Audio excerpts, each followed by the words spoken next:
So, what's up guys? Welcome back to my YouTube channel.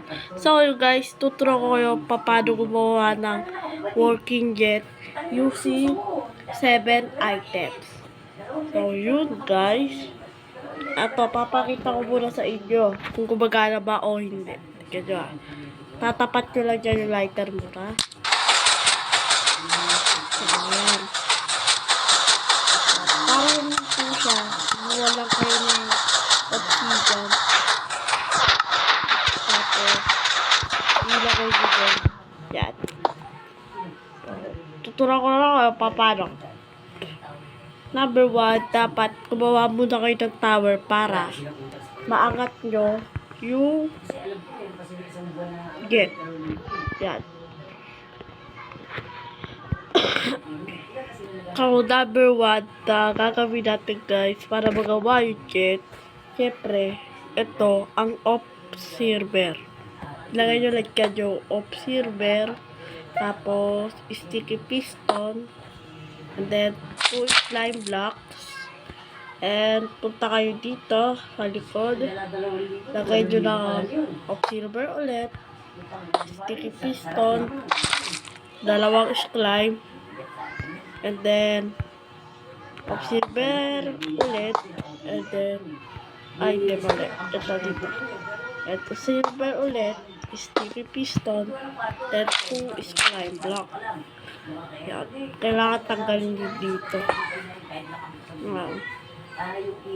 Ay, kita nyo dito. Ay, may nilagay ako dito para ganito guys. So, yan. Kailangan din natin yan.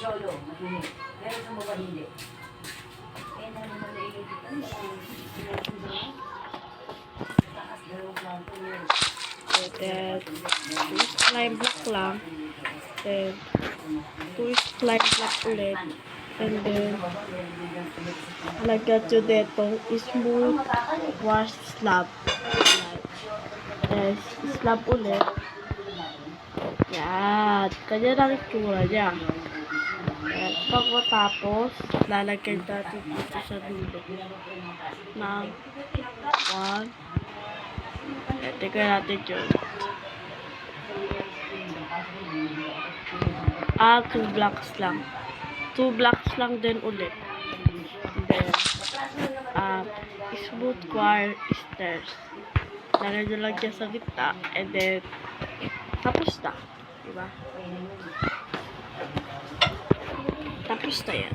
Tapos, kailangan nyo lang ng flint and steel na lighter. Lighter tawag ko dito eh. Kasi lighter eh. Ito.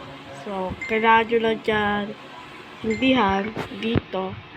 Tapos, pindutin nyo lang yun. Diba? So, pinjet mo siya. Angas. Sakit na natin.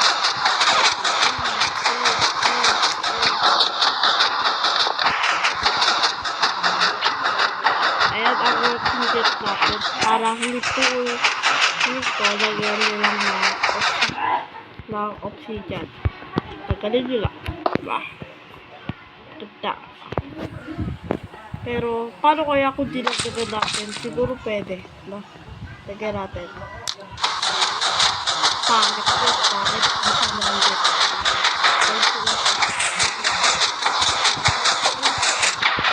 ano ba po dito?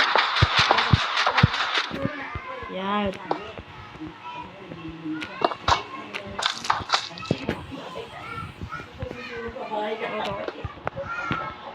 So, salamat sa panonood nyo. Like, share, subscribe para lagi kayo updated sa ating mga susunod na video at sa gaming channel ko. So, yun. Bye-bye.